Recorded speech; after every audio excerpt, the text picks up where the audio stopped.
I want to thank you, all of you, for being here today. I have indeed been privileged to live long after my allotted 70 years and 10. I share the passion of the men and women who lived through 3 European wars in 75 years. The passion that it must never happen again.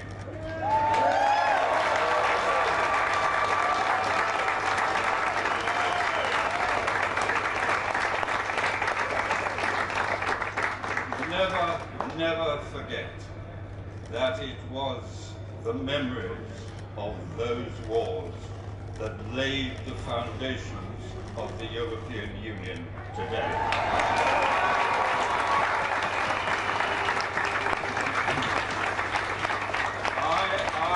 I dismiss with contempt the image of us as an island, wrapped in a Union Jack, glorifying in Churchill's famous phrase, "Very well, alone then."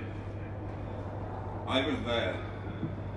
Our army was evacuated, our cities bombed, our convoys sunk, and Churchill did everything in his power to end this isolation.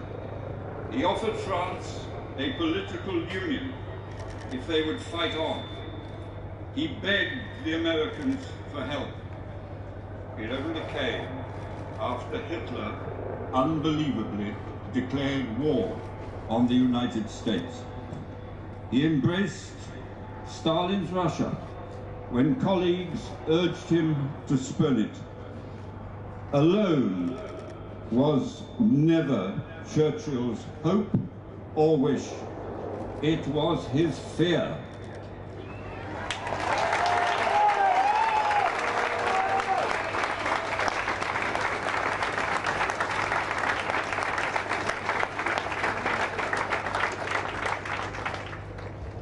It was this experience that changed history. Churchill himself called for a kind of United States of Europe.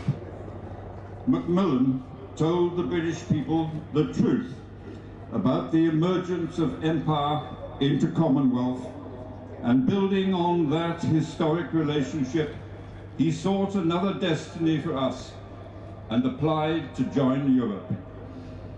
Our accession led to Margaret Thatcher's pivotal role in the creation of the single market. She insisted that our voice at the table was heard alongside that of France and Germany. She would have been appalled to see us excluded from the top table. And we saw it so clearly on Thursday. Mrs. May's dash across the channel, begging bowl in outstretched hand, an interview, excluded from a lengthy meeting of our former partners, a take it or leave it offer. That is what the Brexiteers have done to our country.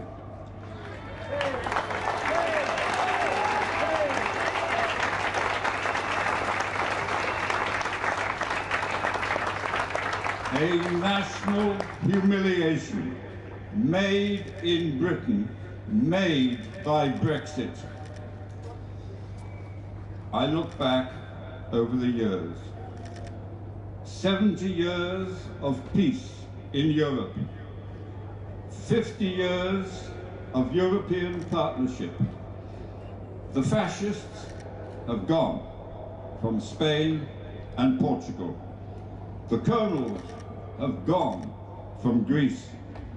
Communism hardly features in European politics. 29 parliamentary democracies working together with power based on a shared sovereignty far in excess of anything that any one of us could achieve individually.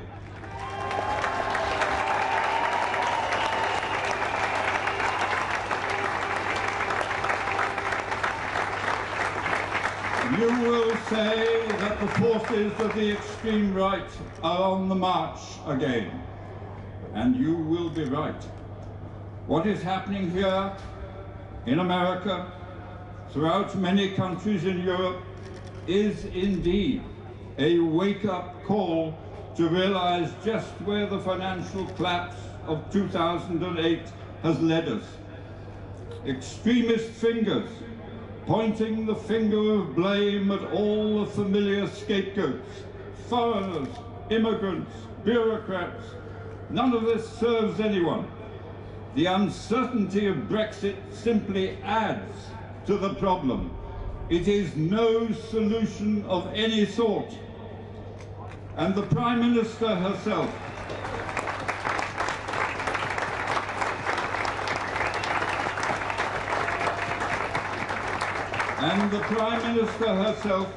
bears a heavy personal responsibility for our present crisis.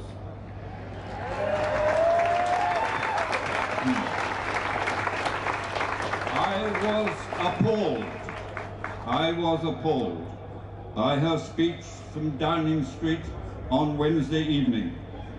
It will rank as an affront to parliamentary democracy.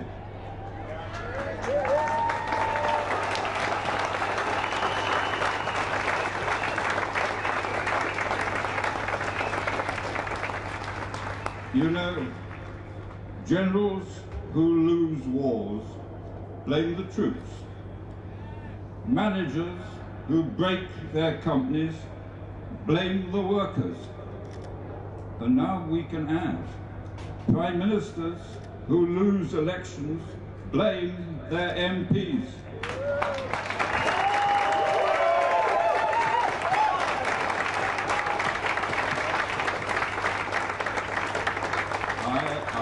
I may be naive, but if something is wrong, I look first at the person in charge.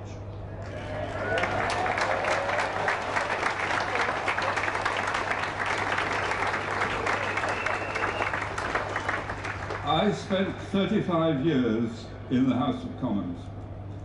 Some of the finest men and women I have ever met gave their lives to public service there. Yes, it is divided. And that reflects exactly what is happening in every village, in every town, in every city throughout our country. The House of Commons is a mirror image of the United Kingdom itself. But the MPs will do their job, and many of them will do it above party loyalty. They will do what they believe to be right. Never forget that that place is the custodian of our freedoms.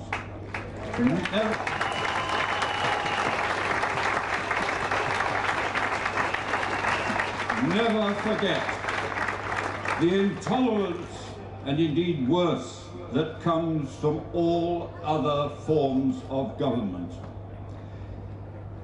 Any deal that Parliament can now agree will inevitably be the lowest common denominator of reluctant compromise. This is no way to chart a nation's future. One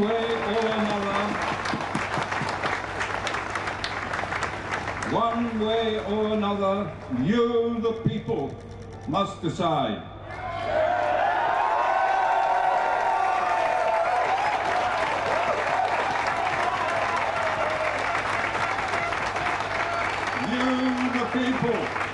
You, the people, must be free to vote to remain.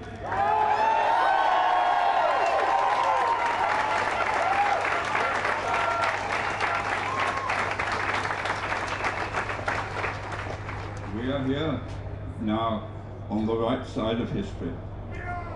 In a shrinking world of global terrorism, international tax avoidance, millisecond communication, giant corporations, superpowers, mass migration, climate change, and a host of other threats, our duty is to build on our achievements, to maintain our access to the corridors of world power, to keep our place at the center of the stages of the world.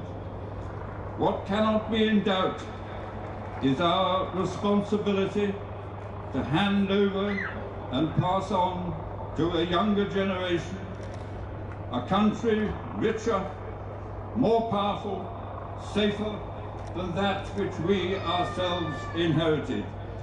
And our partnership with Europe, that is our destiny.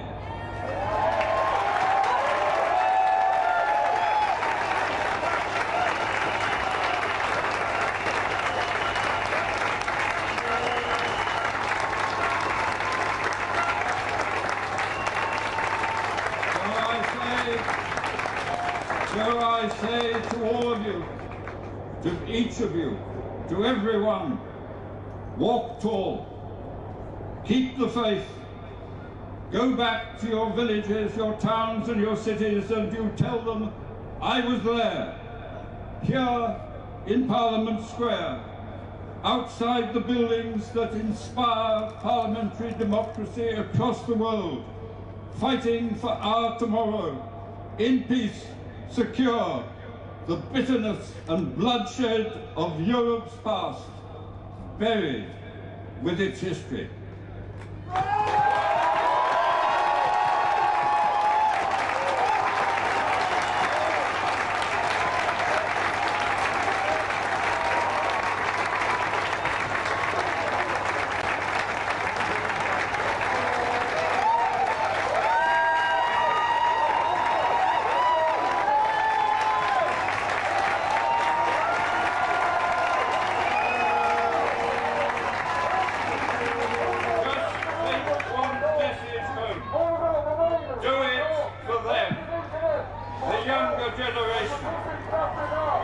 They were the sort of people who were sent to the trenches of Europe time and time again.